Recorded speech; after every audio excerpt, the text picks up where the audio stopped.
This particular module is devoted to understanding the role of development organizations. If we look at the specific objectives that this module covers, the first objective is to understand the changing role of development organizations. Secondly, through this module, we will try and understand the significance of development organizations. Thirdly, we will trace the historical development of the development organizations. And fourthly, we will try to understand the obstacles that befall the development process within the development organizations. Fifthly, it is also our intent to understand the various roles played by development organizations in society. The term development organization is an umbrella term which includes civil society organizations, research organizations like think tanks, bilateral organizations like USAID, CEDA, DENIDA, DFID, etc., and multilateral organizations like the World Bank, UNDP, UNICEF, etc. However, when used in general terms, the term mostly implies the civil society organizations. The term civil society organizations or CSOs is an all-encompassing term which includes the NGOs or the non-governmental organizations, voluntary organizations, and other not-for-profit organizations. The concept of civil society can be traced back to ancient Greece, yet the modern idea of the term emerged in the 18th century when political theorists like Thomas Paine and George Hegel propounded that civil society is parallel to the government but also separate from it.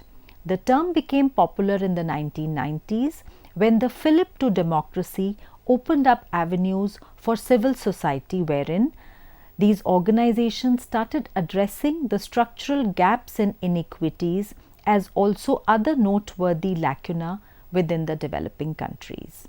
The key features of a successful civil society which emanate from various definitions include the following. It is marked by a separation from the state and the market. It is formed by people who have common needs, interests and values like tolerance, inclusion, cooperation and equality, and these develop through a fundamentally endogenous and autonomous process which cannot easily be controlled from outside. The civil society organizations are positioned between the state and the individuals. Development organizations are wide in number, comprising of the large registered organizations and the smaller, more informal organizations which work at the grassroots level. Although the organizations working at the grassroots level remain less visible in comparison to the larger organizations, their contribution is significant. As far as the significance of development organizations are concerned, development organizations are created to achieve and promote multiple aims and objectives in society. They bring checks and balances in what could otherwise be an authoritarian regime and promote people's participation at all levels, starting from the grassroots level to the regional level, national level and also the international level. The role of development organizations ranges from engaging in basic service delivery and generating awareness to designing and spearheading social action campaigns and social movements. The advent of globalization has given rise to multiple problems adversely affecting the underprivileged sections of society. These have prompted the development organizations to play a more central role for bringing the critical issues of people-centric development to the fore. The USP of these organizations is that they work as viable and reliable partners with the government to promote development, social justice and human rights, as they have the reach and the inclination to address the needs and aspirations of the marginalized. Many organizations partner with the government and with the corporate sector for service provisioning. Their role is considered important in the developmental initiatives because a significant section of the population of the third world countries are without access to basic resources and services. Whether it is a CSR initiative or a governmental program, this is a core role of the development organizations. Development organizations have also provided the much required avenues and platforms to the weaker and marginalized sections to articulate their needs, concerns, and aspirations to the decision makers, and also to participate in their own development process. In fact, this role is of prime importance as the issues of the oppressed and the disenfranchised sections who have little or no economic or political clout are otherwise ignored or brushed aside. In recent times, the number of organizations which are working for social justice and human rights issues for these sections is on the rise. These organizations have been instrumental in the creation, maintenance, and sustenance of civic and social infrastructure with people's participation and co-ownership. These organizations comprise entities such as village associations, grassroots development organizations, voluntary organizations, trusts, human rights and advocacy organizations, among others. Development organizations are deemed to largely work towards the attainment of social justice and inclusion, that is, work for bridging the inequities and disparities between the diverse sections of society. They work independent of the government and are not for profit in nature. As they are independent of the state and the market, they are also referred to as the third sector. The development organizations are becoming more and more instrumental in promoting and protecting the freedom of expression of the citizens. They use advocacy, public debate, discourses, rallies, protest marches, and other negotiation-based or even confrontational tools to ensure that democracy and democratic spirit prevails. They also play a pivotal role in employment generation, poverty reduction, and economic development. The development organizations benefit both the state and the citizens. The government programs are implemented efficiently with less expenditure, as the development organizations have a wide coverage, credibility, and reach. The development organizations also work towards addressing the grievances of people regarding the various service delivery mechanisms of the government and the non-government sectors. The development organizations also ensure that the development process is effective in many important ways, in the sense that they monitor the actions of the donors and the other actors in development and play the very important watchdog role. They facilitate the shaping of the agenda for development by participating and facilitating multi-stakeholder discussions. They ensure that the genuine and the felt needs of the people are brought to center stage, and that they form the basis for all development programs. They also make sure that implementation reflects the mandated principles of the development agenda and that it does not bypass any deserving constituency or group. They play the critical role of a mediator between the individual and the state and help the government and the citizenry with the formulation of relevant legislations, policies, and programs, ensuring adequate public debate and discourse. We also have numerous occasions when development activities are initiated under the banner of a number of developmental organizations which work as a coalition, an umbrella organization, or a network. They raise their voice and collaborate to safeguard the interest of some specific group or a more generalized, weaker section of society. What are the salient features of development organizations which give them the advantage that the government requires? Number one, approachability. Development organizations are considered as affable, responsive, and versatile in that they are able to develop a rapport and a connect with the local community. This is the perfect ingredient for sustainable development. The success of the organization depends on the rapport it has built with the community and the activities that have been formulated while keeping the interest of the people at the center. People need a comfortable space wherein they can discuss their issues in a perspective, and propose solutions through a fruitful discussion. This is where development organizations come in. Number two, the development organizations also have a widespread reach. They work at various levels. They work at the grassroots level, the state level, regional level, national level, and international level, and continuously create a network to maximize their reach and diversification. Thirdly, optimal utilization of resources. Development organizations often rely on local and indigenous resources, thereby reducing the requirement for external assistance. Therefore, working with them leads to optimum utilization of scarce resources. Development organizations also work with and towards local solutions. They endeavor to provide local solutions to all the problems or issues or needs on a priority basis. Since they are often aligned to the cultural milieu and the local context, they propose solutions and approaches which are workable and which are more acceptable to the local population. Coming now to the historical development of development organizations in a very brief context. The development organizations came into existence as a response to the world wars when they began extending humanitarian aid.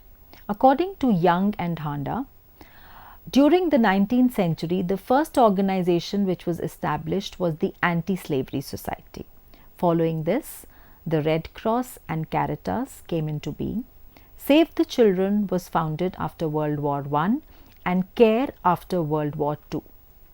Following this, the decolonization of Africa in the 60s, the armed conflicts of the 70s and the 80s in Angola, Palestine, Vietnam, opened up avenues of work in domains such as conflict resolution and poverty reduction. The credibility of these organizations was recognized at the international level in the 1980s when the World Bank found that these organizations were less corrupt and more effective than the government agencies. Today, their importance has been recognized at all levels. The shift in global politics has given space to development organizations and has brought them to the forefront of decision making and program implementation. Their growing presence and clout is quite visible at the national and international arenas. Certain factors that have helped in the growth of development organizations are, firstly, the emergence of the civil society. The civil society has been gaining prominence and raising its voice against the arbitrary and unilateral decisions, especially in the context of governments. This has given an opportune space for the growth and strengthening of all categories of development organizations.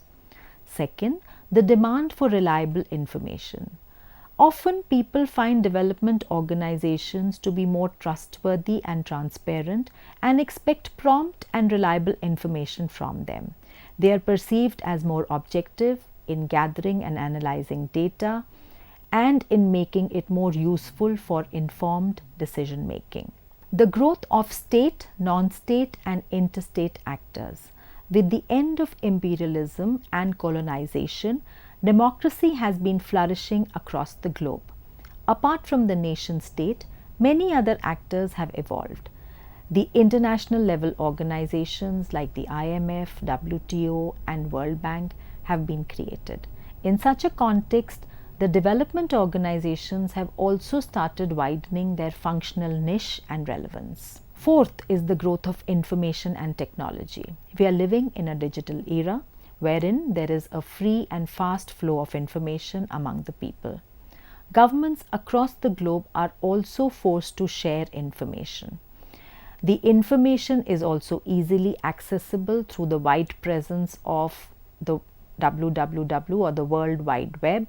This has certainly increased their visibility, leading to their growth.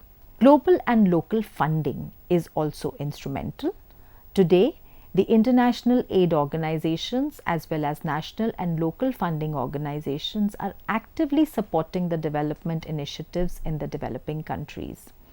Apart from this, the government has also been providing sufficient funding to these organizations as also giving them functional space to perform. This has played a critical role in the rapid growth of this sector.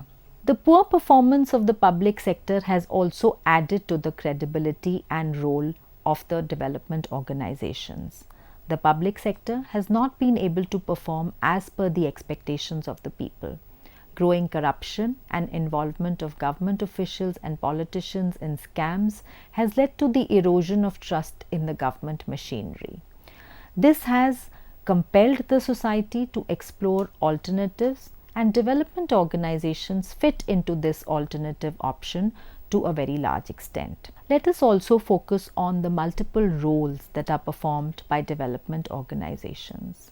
The first, development organizations offer a source of information, and they also enable active public participation and debate.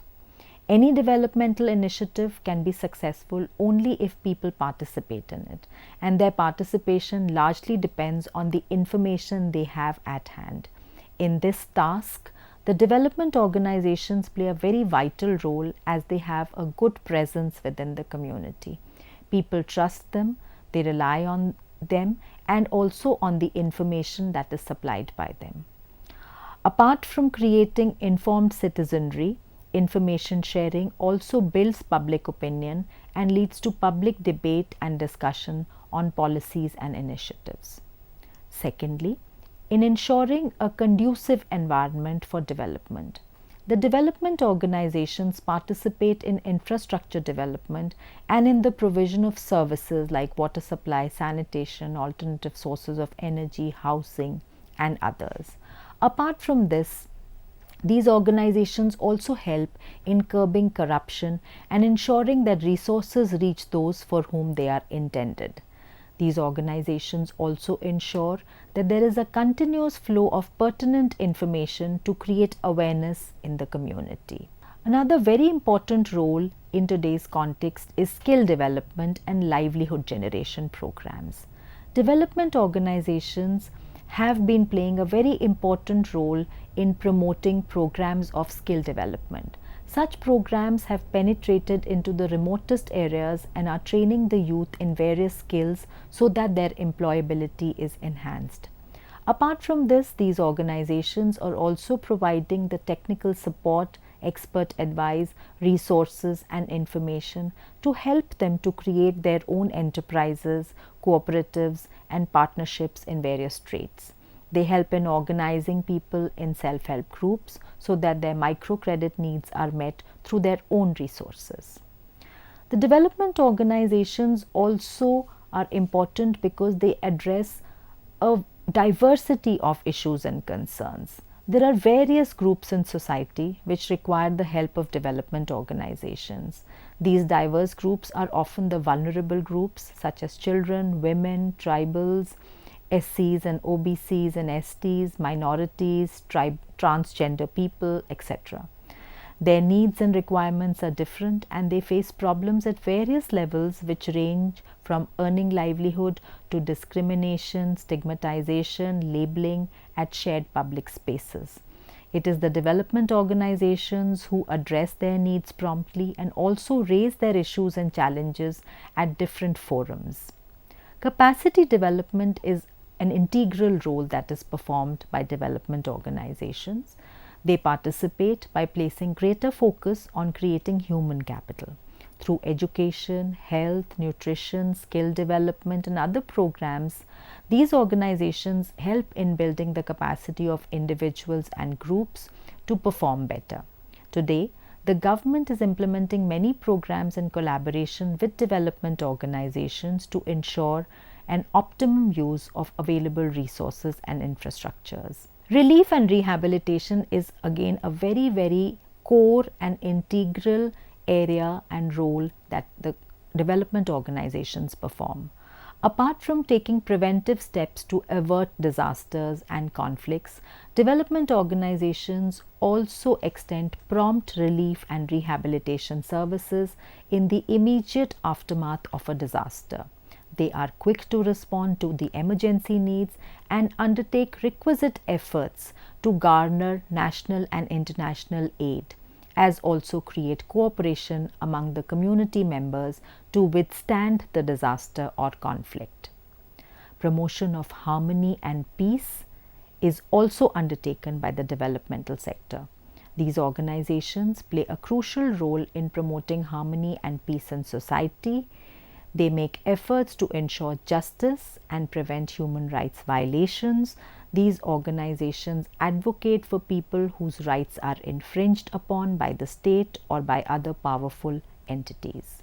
Development organizations also involve themselves in policy formulation and advocacy for policy change.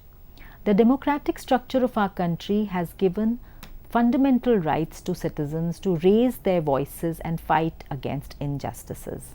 This sphere has been rightly appropriated by the development organizations. They work as watchdogs and respond to the unjust decisions of the decision-making classes. They put pressure to create appropriate policy and its effective implementation.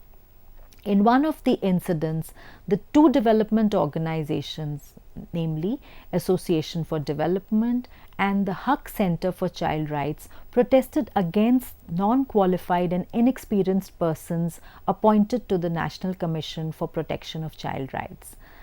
There is growing concern among citizens and policy makers on the matters of good governance, which opens doors for involvement of development organizations.